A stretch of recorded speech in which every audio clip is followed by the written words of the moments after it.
There's a chart I saw recently that I can't get out of my head.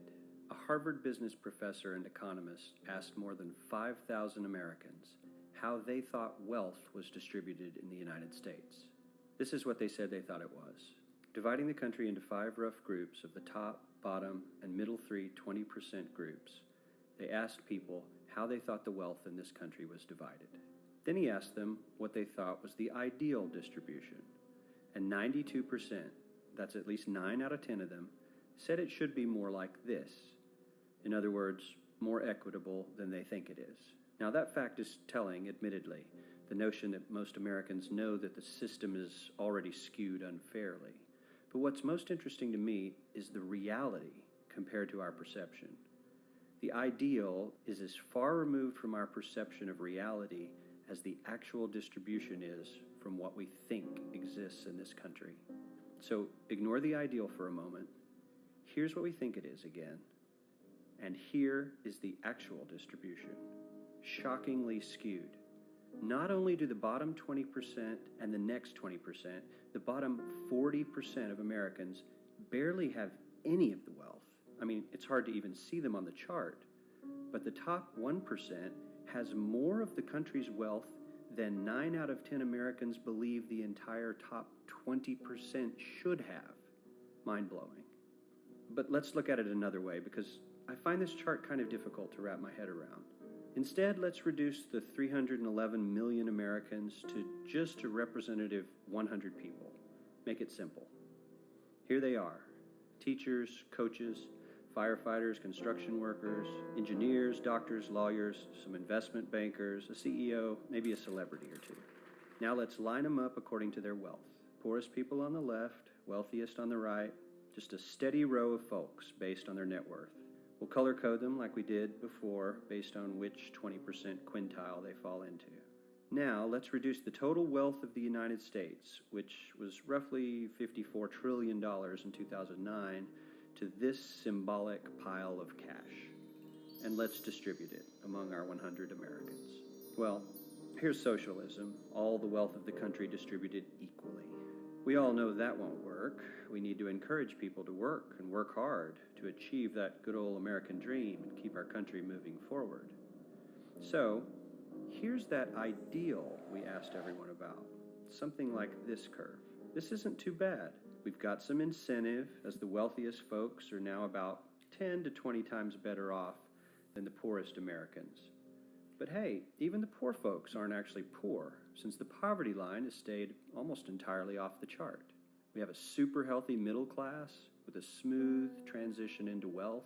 And yes, Republicans and Democrats alike chose this curve. 9 out of 10 people, 92%, said this was a nice, ideal distribution of America's wealth. But let's move on. This is what people think America's wealth distribution actually looks like.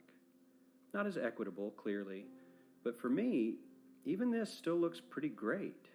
Yes, the poorest 20 to 30% are starting to suffer quite a lot compared to the ideal, and the middle class is certainly struggling more than they were, while the rich and wealthy are making roughly 100 times that of the poorest Americans and about 10 times that of the still healthy middle class. Sadly, this isn't even close to the reality. Here is the actual distribution of wealth in America. The poorest Americans don't even register. They're down to pocket change, and the middle class is barely distinguishable from the poor. In fact, even the rich between the top 10 and 20 percentile are worse off. Only the top 10% are better off. And how much better off? So much better off that the top 2 to 5% are actually off the chart at this scale. And the top 1%, this guy, well, his stack of money stretches 10 times higher than we can show. Here's his stack of cash, restacked, all by itself. This is the top 1% we've been hearing so much about. So much green in his pockets that I have to give him a whole new column of his own because he won't fit on my chart. 1% of America has 40% of all the nation's wealth. The bottom 80%, 8 out of every 10 people, or 80 out of these 100, only has 7% between them. And this has only gotten worse in the last 20 to 30 years. While the richest 1% take home almost a quarter of the national income today, in 1976 they took home only 9%, meaning their share of income has nearly tripled in the last 30 years. The top 1% own half the country's stocks, bonds, and mutual funds.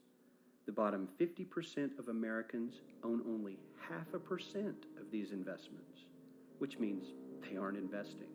They're just scraping by. I'm sure many of these wealthy people have worked very hard for their money, but do you really believe that the CEO is working 380 times harder than his average employee? Not his lowest paid employee, not the janitor, but the average earner in his company. The average worker needs to work more than a month to earn what the CEO makes in 1 hour.